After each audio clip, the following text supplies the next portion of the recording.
ಜ್ಯೋತಿ ಎಲ್ಲೂ ಕಾಣಿಸ್ತಾ ಇಲ್ಲ. ನನಗೆ ಯಾಕೋ ತುಂಬಾ ಭಯ ಆಗ್ತಾ ಇದೆ.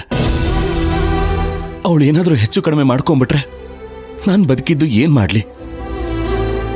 ದಯವಿಟ್ಟು ಅವಳನ್ನ ಕಾಪಾಡು ದೇವ್ರೆ. ಅವಳು ಏನು ಅನಾಹುತ ಮಾಡ್ಕೊಳ್ದೇ ಇರೋ ಹಾಗೆ ನೋಡ್ಕೊ. ಆದಷ್ಟು ಬೇಗ ಅವಳು ವಾಪಸ್ ಮನೆಗೆ ಬರೋ ಹಾಗೆ ಮಾಡು. ಜ್ಯೋತಿ ಇಲ್ದೆ ಈ ಶಿವರಾಜು ಇಲ್ಲ ದೇವ್ರೆ.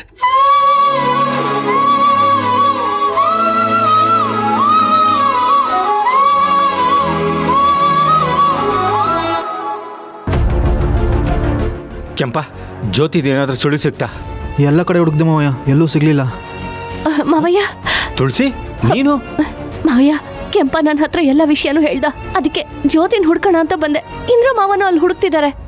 ನೋಡಿದ್ರ, ಕಷ್ಟ ಅಂತ ಬಂದ್ರೆ ನೀವೆಲ್ಲರೂ ಬರ್ತೀರಾ. ಇದನ್ನ ಯಾಕೆ ಜ್ಯೋತಿ ಅರ್ಥ ಮಾಡ್ಕೋತಿಲ್ಲ ಏನೋ?